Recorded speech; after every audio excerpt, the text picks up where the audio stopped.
Welcome to Fulbright Pulse. In this episode, our guest is Professor Dr. Vincent Sitzmann, Assistant Professor at the Massachusetts Institute of Technology in Cambridge, where he leads the Scene Represetation Group at MIT's Computer Science and Artificial Intelligence Laboratory. We talk about his research vision. The brain basically has a representation of the world around you.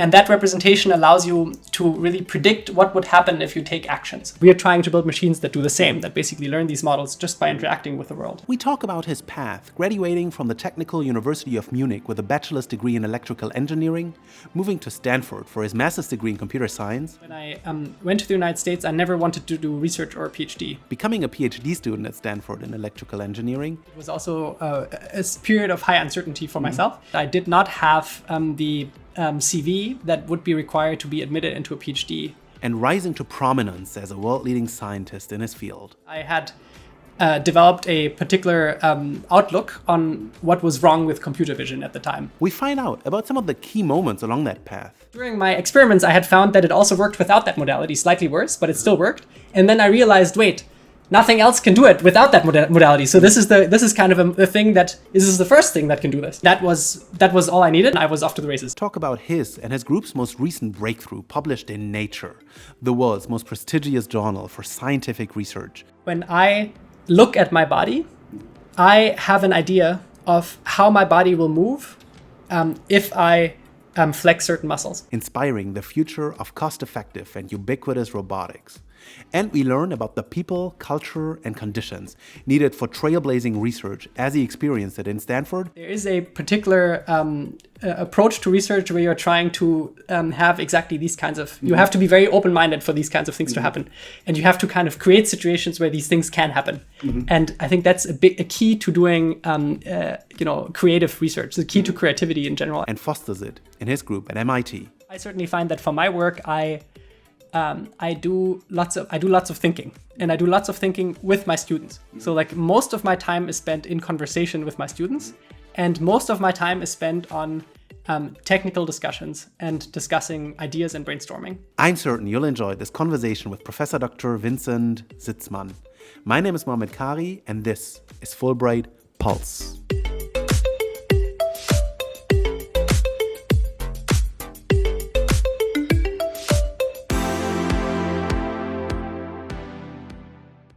Vincent, thank you so much for having me today here in your office on the MIT campus. Describe to me where we are for this episode of Fulbright Pulse. Great to have you here. So we are in Cambridge, close to the MIT Dome, as you can see here. So just behind the MIT Dome, there's the Charles River. And we are in the new Schwarzman College of Computing, which is a new building that MIT built for interdisciplinary collaborations and research related to computational sciences. And I actually just moved here about a year ago from the building that is across the road, which is the Ray and Maria Stata building, which is this really funny, quirky building, which you can see in the logo of the MIT CCL, in the logo of MIT CCL. It was designed by Frank Gehry. Is that the one? Yeah, I think so. It's a very quirky architecture and very beautiful building. But this is a new building and it's beautiful. And here we are. Yeah, this looks like the president's office, basically, from MIT. I was surprised when I came in, I could tell you that. Vincent, your work has redefined and is redefining the way that machines see, understand, and interact with their environment, with the world around them. How far are we on the journey to intelligent machines? Yeah, I think this is a really good question. And actually, I would scope it down a little bit because I think, intelligent machines is kind of a very overloaded term. And, what does intelligence mean? Like, how would we measure intelligence? One thing I think that is maybe easier to discuss is the question of how far are we along having a robot that helps you in your everyday tasks? How long are we? How far are we along for robots that can interact with the world in a general purpose sense? If these are intelligent or not, who knows? But right, and I think is an interesting question because it's at the intersection of lots of tasks that or skills that artificial intelligence is dealing with. One of them is perceiving the world, understanding the world around you. Another one is understanding yourself and understanding your body. That's kind of robotics, right? And then also, of course, reasoning and planning and this high level cognitive function. And interestingly, we're not that close. So you might have noticed that still today you don't have a robot that is doing your household chores for you.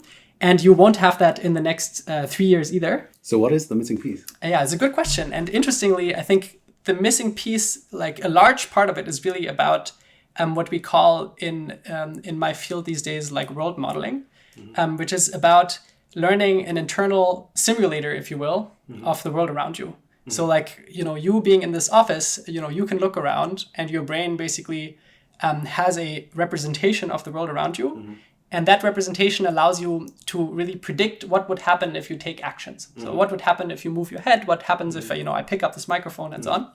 And that specific piece is also what allows you to predict what would, just predicts what happens in the world around you. And that's, I think, a key piece we're missing. So that is the specific thing we don't have today. Being able to simulate it. Yeah. Basically learning a simulator of the world. And the thing that is so impressive about it is that, humans learn this just by interacting with the world, right? It's really something that is acquired. We are trying to build machines that do the same, that basically learn these models just by interacting with the world. And that's, I think, the thing we're trying to do. Yeah, spoiler alert, you have had a lot of groundbreaking research done on that field and published a lot of work that actually gets us closer to what you're describing, simulating the world. But before we get to that, maybe we take a step back and maybe you allow us to understand a bit your personal background. So you grew up in southern Germany. I just noticed your sticker up on the door, which says net here, but have you been to Baden-Württemberg? Yeah. So I was like, okay, I think this is the right room. So I thought, okay, so you grew up in southern Germany. You started your bachelor studies in electrical engineering at U Munich. Yeah. What is it that sparked your curiosity for electrical engineering, ultimately that you studied it? Yeah, it's a great question. I think for electrical engineering, and in particular, it was a combination of things. One, of course, I always had like an inclination for math and physics in school. But then another part was really my dad. It's very cliche, actually. I think many electrical engineers have this background. My dad was an electrical engineer. Interestingly, my dad told me, no, electrical engineer, do what you want, but I think you should do computer science. And I was like, no, computer science is lame. You did electrical engineering. I want to be an electrical engineer. Yeah. It turns out, I think, in the big picture, he clearly was right. Now I'm a computer scientist. I don't really do much with circuits anymore. But yeah, so essentially, I must admit that was essentially it. Yeah. Yeah. To be honest, I sometimes feel that electrical engineers are sometimes the worst programmers, but much better computer scientists because they actually know the formulas. So I don't know, especially like in these formal, very like theory heavy fields that I guess field that you're in, it might have helped that you actually are not afraid of formulas, right? So actually there is actually a really deep truth hidden here, which we can, which is interesting to touch upon, which I think that the field of AI and machine learning has a much stronger relationship to physics, if you will. Like it's more about modeling the physical world, and that is indeed something that electrical engineers have a better background on. Because we study, we have a much stronger focus on like signal processing, electromagnetic theory, all that stuff. And that math is very useful. But, at the same time, there's lots of very theoretical computer scientists that would not agree with the statement that you just made because, I have no idea about compilers or, about discrete math. I'm like clueless. Yeah. I hope I didn't offend anyone. Okay. So you started your studies at U Munich. When did you start kind of having this idea of going to the United States and ultimately shifting your life over? Yeah, I think interestingly, it was before I even started my undergraduate degree. Like I still remember, this is, it sounds very cliche, but it is absolutely true. The first day that I was at the Technical University of Munich and I did the math preparation course, I was like meeting with the folks that would, be my colleagues for the rest of my undergrad. And I told them, I'm going to do a master's at MIT afterwards, after mentions. It turns out that isn't what happened, but it's also not too far from what ended up happening. Yeah, close enough. And I must admit, I'm not quite sure why I had this idea. I think it was probably for the same reason that many, like maybe people in their undergraduate want to go to the United States, just because of what we hear about it, not for any good reason, so to speak. So at that point, I think it was rather uninformed. Okay, so when did you apply to the Fulbright scholarship then? Yeah, so I applied to the Fulbright scholarship in the last year of my undergraduate degree. And the motivation for, the thing that really in the end kind of pushed me over the edge in going to the United States was actually my experience abroad in Hong Kong. I was at Hong Kong University of Science and Technology, which is a research university that is very much modeled after the American research university paradigm. And there I was really inspired with what is still my research direction. In fact, like computer vision is like kind of, I developed a taste for it there. And then, you know, in my when I wrote my bachelor thesis, I was like reading all of these papers that were that I loved, and they were all from America. And then I was like, okay, clearly I have to, in particular, they were from Stanford and Berkeley. And then I was like, okay, clearly I have to go to Stanford or Berkeley for my master's. And then I started thinking about how can I make it happen. And then basically I applied for the Fulbright fellowship. And you have been placed at Stanford, or did you choose was this your suggestion and it kind of worked out magically at Stanford, or did you apply yourself to Stanford then? How did that work? Yeah, I applied myself. I applied to the Fulbright fellowship, and then I applied to 12 universities in the United States for a master's degree. Yes. And and then I got admitted at Stanford, and then I went to Stanford. You started your master studies there. You started working on virtual reality.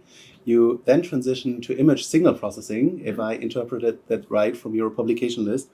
Then you started with the research that really now shapes your academic career, which is computer vision or computer graphics. Like I think you just said it's computer vision, right? Yeah. So, and it seemed to me that like this first paper that really kind of started this research thread was deep voxels, which you authored in Stanford. So now my question is, how did you kind of find your way from working on these on virtual reality somehow and then moving away from this topic that you actually started with in a group that did not have a focus on computer vision? So how easy was it for you to navigate this path to this research that you now do?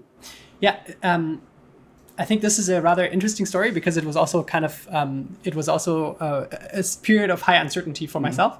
And actually, maybe some context for this is that when I went to the United States, I never wanted to do research or a PhD. I kind of my mindset was always that I would want to deep dive into like tech a little bit more, into AI in particular and computer vision, and then I wanted to do a startup. That was my goal when I went to the United States. And then what happened in my master's was that I was like kind of never knock until you try it. So I was like, okay, I should do some research, see if I like it, because I certainly found the research that I knew about very inspirational. And then I tried it for a little bit, and I really loved it, essentially. And I was actually in an interesting situation, which was that I did not have the CV that would be required to be admitted into a PhD ordinarily. Specifically, as you said, I started working on this topic of virtual reality. That basically happened because I found a professor, Gordon Wettstein, who kind of agreed to work with me for summer research. And in that summer research project, I wrote this paper with him. And then basically the time was already up and I had to apply for PhD programs. And at that time, I went from essentially like full 180, like I'm going to start up to I'm going to do a PhD. And, I only had this one paper in submission. It wasn't accepted anywhere yet. And actually I applied to 3 places for my PhD, Stanford, MIT and Berkeley. And I was rejected at Berkeley and MIT. And I was only accepted at Stanford. Then I started my PhD with Gordon. And Gordon, as you say, is a computational imaging. His topic is computational imaging, and which I also found fascinating.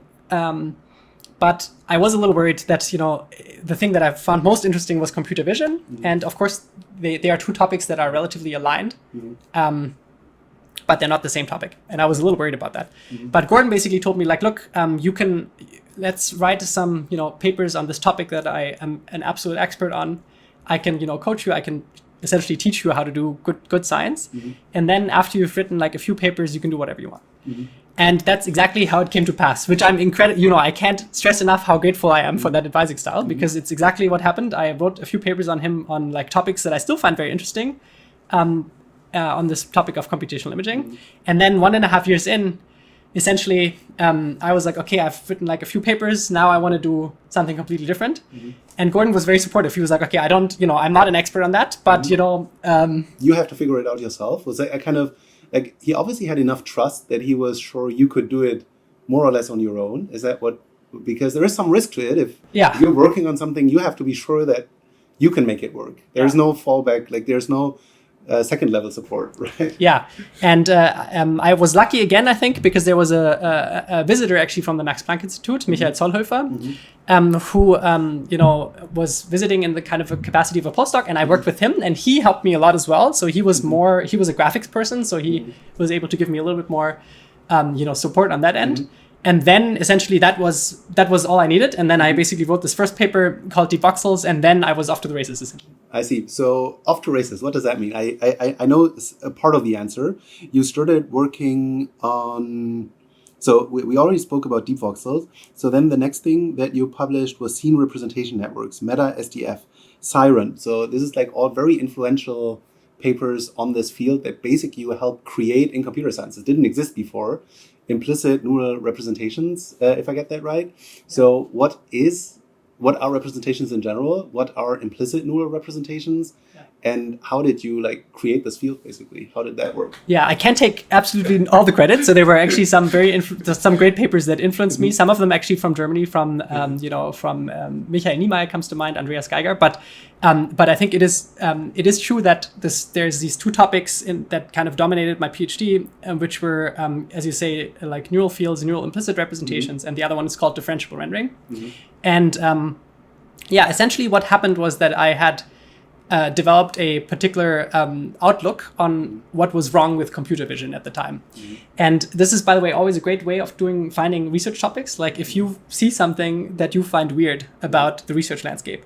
And at the time, the specific thing that I thought was weird, that clearly our world is three-dimensional, but the way that computer vision at the time was tackled was mostly looking at images.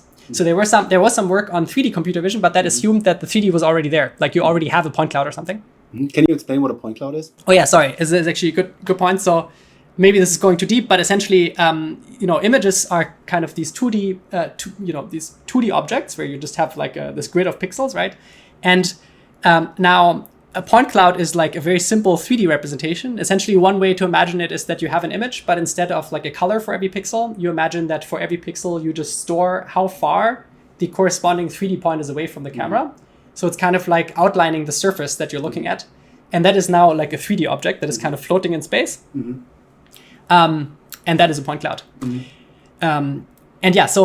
So there was this weird gap where basically our world is three-dimensional, but when we never kind of reason about the 3D world when we look at images in computer vision. And so I kind of said that can't be true. Like we have to find a way of lifting everything to 3D. And that was my research agenda. I see. And then I basically looked for ways of making that happen. In differentiable rendering, which was inspired with all these AI methods that we saw at the time. Exactly. And differentiable rendering, in fact, is one way of formulating this problem of connecting the 3D world to images.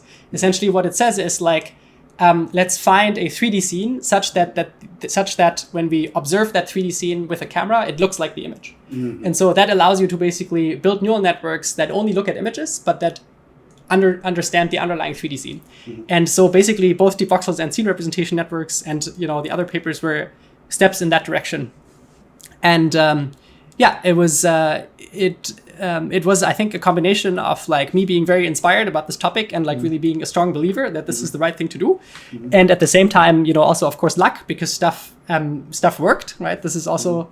Do you remember the first eureka moment in your PhD where you kind of, what you just outlined?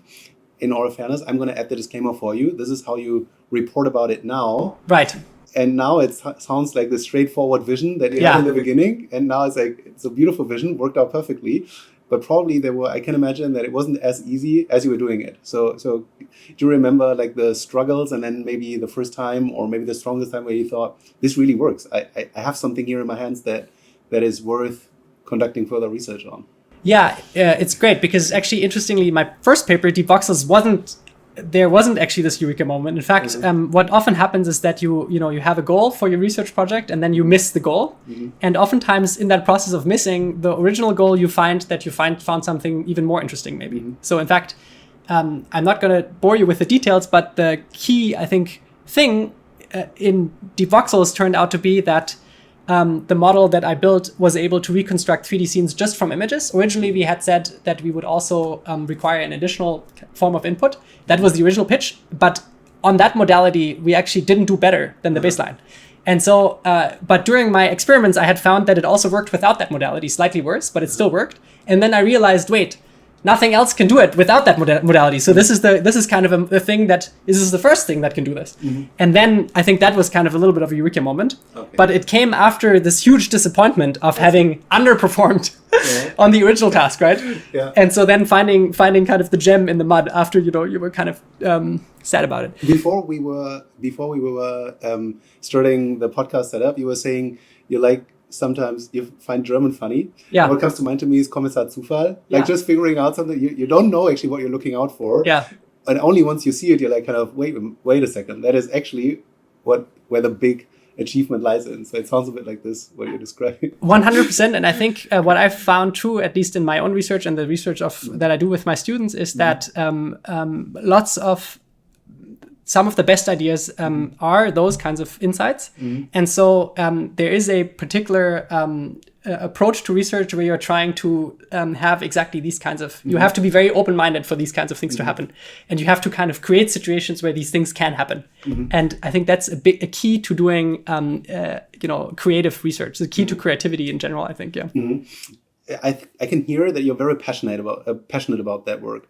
I'm wondering, how does this passion translate into into daily work at the time? So did you basically sleep in the office, or were there ups and downs where you were like, I can't see this work anymore? Like, how do we have to imagine your daily routine at the time? Yeah, it's actually a funny story. So I did sleep in the office once. And then I slept on my desk, and then Gordon came into the office and he saw me sleeping on my desk, and then he was like, Vincent, I appreciate your commitment. This is, great, but this is not the right, this is not the culture that I want in my lab. And which, I think kudos to him. This is exactly what I would tell my students today, right? This is like really kind of, because it is like not a great work. It's not a good work culture. And it turns out it's usually a bad, it's like, there's no point. It's not sustainable, terrible idea, right? But yeah, so I did work a lot at the time, and I was very passionate about it. I worked a lot. I usually took like 1 day off a week, and or maybe 1.5 days, and then the whole rest of the time I worked. Did you have time for sports or playing the guitar? Do you play the guitar? I do play guitar. I did not have much time for anything else. I see. Yeah. Okay. I think this is like kind of something that differentiates research from nearly most other jobs that I have seen. Is really people just identify themselves 100%. Probably what you were saying in the beginning, startups is maybe the same, but like you're really in this, like if you don't do it, nobody else can basically do it. You're in this like specific situation where you work on your topic. Nobody else has all the expertise and experience with that specific thing. And you basically feel the responsibility to do it yourself, and you have to do it. And so kind of as a researcher, you can't really, you either do one thing, but doing multiple things at the same time rarely works as a researcher, does it? So although I think doing sports is probably a good idea. So like I think I'm still not great at that, but like I think generally I would now advise people to maybe take it a little. I did bike to work every day and back, which was at least like a 20-minute one way. So at least 40 minutes a day I biked. But that was really it. It's kind of Okay, so during your PhD, you also, as I just said, you finished your PhD like with an amazing body of research that came out of it and inspired a lot of groundbreaking innovations that followed the work that you started, certainly on the shoulders of giants with other people that work in this field. During your PhD, you also interned at Google DeepMind, so you certainly were exposed to the world of tech companies. You just said that you yourself at some point thought about like founding something in the future. Yeah. So I'm wondering, did you ever consider joining a tech company after your PhD, or maybe going for that startup, or how did you kind of choose to go for the academic track? Yeah, so this is interesting because it's something, of course, that many of my students are asking themselves as well. And like many, I think, people that are in tech right now are kind of facing this kind of decision. And for me... I'm asking for egoistical reasons. Fair enough. Yeah, this is a great question. Actually, one of my students is just graduating and is going to industry as well. So yeah, at the time, I did totally consider after my PhD, basically my options were either I do a postdoc or I go to industry. And I just treated these as equal options. So I interviewed for both opportunities. So I interviewed at like all the tech companies, and I interviewed at some universities. And what I kind of noticed was that at the tech companies I was interviewing at the time, I would really be kind of an individual contributor who is contributing to some larger vision. You can still do your own work. Interestingly, right now it's probably a little difficult. If you join some of these companies today, you'd find it very difficult to do your own thing. At the time back then, it was still possible, I think, to do your own research, but you would essentially do it alone. Either you do research that is aligned with a big vision, then you can do it with other people, and maybe potentially you can even get like interns, or even like maybe you even get like a little team. But if you have a vision that is different from the bigger plan, then you're on your own. And I found that to be a key reason why I wanted to go to academia, because I think, being a professor in particular is essentially the fastest way to building a team that, of course, I don't tell my students what to do exactly, but it's the fastest way to build a team towards a bigger research vision that is aligned with your own. And that is an opportunity that I did not see in tech. And so that's why, in the end, I decided to go for the postdoc. So that postdoc started to be at MIT. Maybe that's a great time to put in my 5 quick questions. The first one being at MIT, what do you miss more about Stanford, the weather or Silicon Valley? So the weather is certainly good in Stanford, and I do miss the weather a little bit. Although I will say, actually, I don't really, people always ask me like, oh, Boston, isn't it so cold in the winter? I really don't mind the winters. I actually mind the summers the most. So right now it's hot, I can always put on more clothes in the winter. I can't, in the summer, you don't have that option, right? So you should stop. Yeah, exactly. So, the winters, actually, I don't mind the weather here in Boston, except for the summers, which are a little bit too hot. Silicon Valley, interestingly, I do not miss. Okay. Because I think there is a certain culture in Silicon Valley that, while I think being particularly effective at a particular kind of work, is also in many other ways not optimally aligned with the research that I want to do. Interesting. This is the first of my quick questions. The next one we can do quick if you want to. So, Baden-Württemberg or New England? New England. If there is one cultural thing that you could bring along from Germany to the US, what would it be?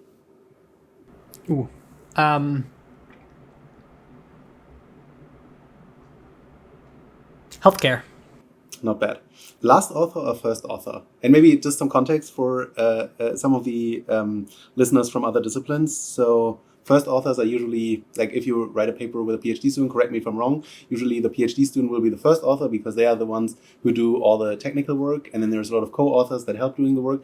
And then the last author usually is the person that supervises the work and has like some strategic guidance for that work. So last author or first author? Depends on whether I'm the one doing the research or whether I'm the one, supervising and offering ideas and guidance. Do you still do first author work? I haven't in a while. Okay. What is the bottleneck? Good ideas or execution? I think good ideas. Okay. Yes. So MIT. So you started as a postdoc. You started your work here at MIT. How? And with this, you basically have been maybe at the 2 places that are the top 2 for computer science in the world. So how do they differ?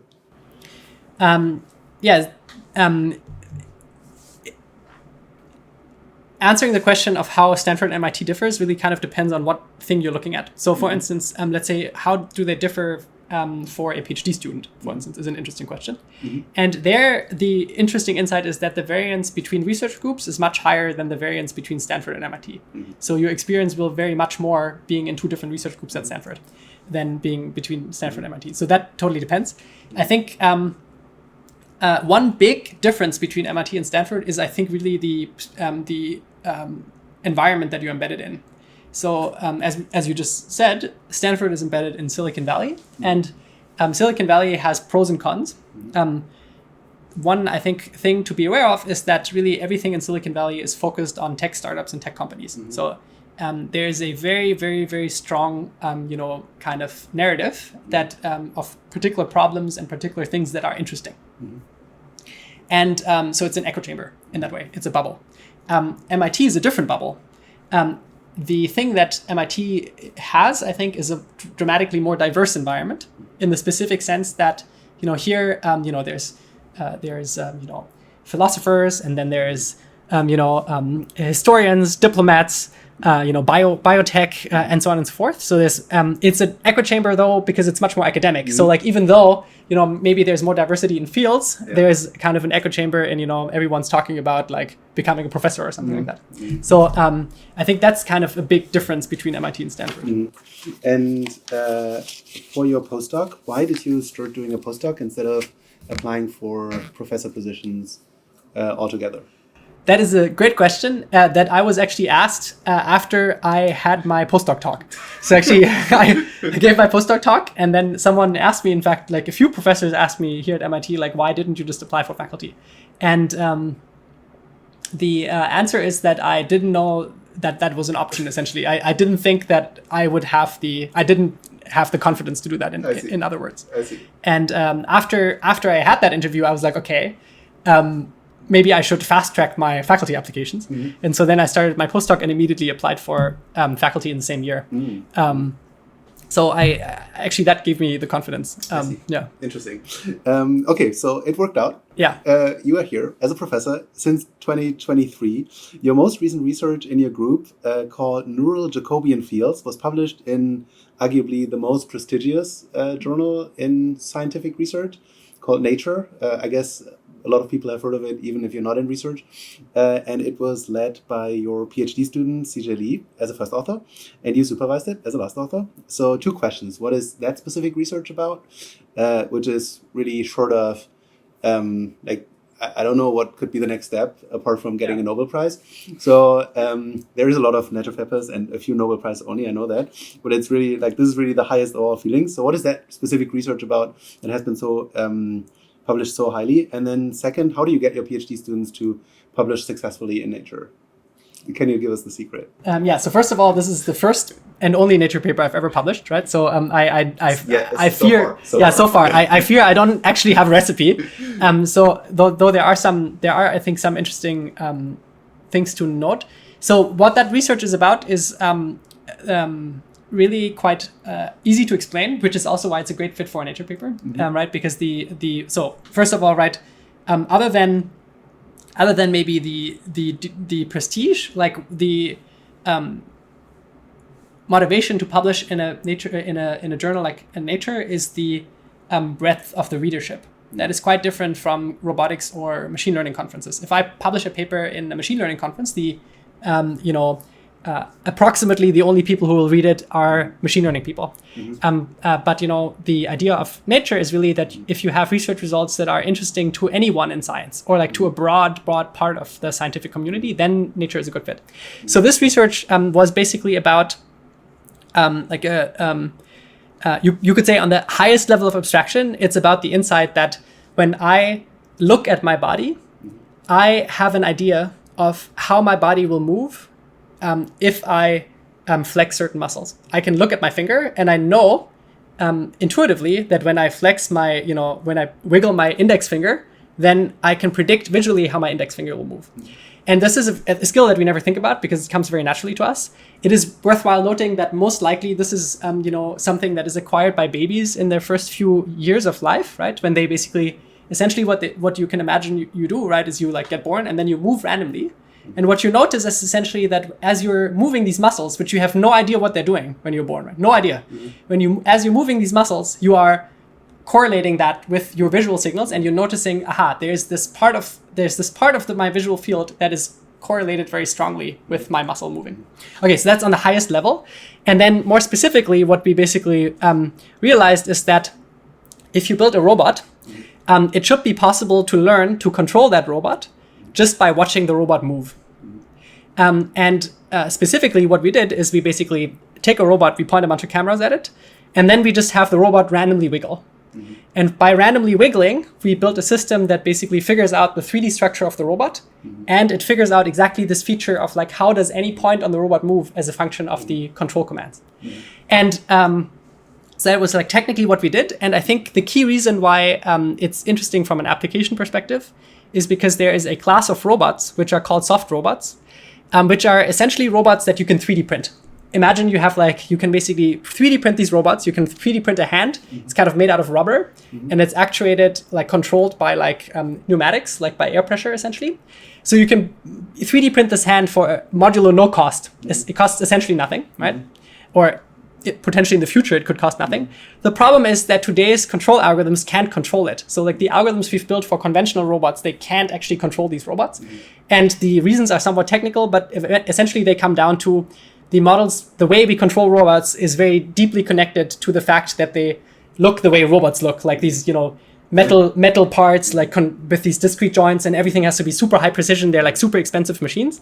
And these control algorithms don't work for these soft robots. And essentially then we applied this tool that we've built to these soft robots, and we showed that we can control these soft robots without any expert intervention. And we can learn to control any robot from vision, essentially. And that was what the paper was about. So what is the second part of the question? How did you make it work for nature? So I have seen that the paper has been under review for, I think, 1 year. Is that right? Right. So how was the research process with your PhD student, and how... So when did you suggest to your PhD student? Like my professors have never suggested that for my work. Yeah. Like, okay.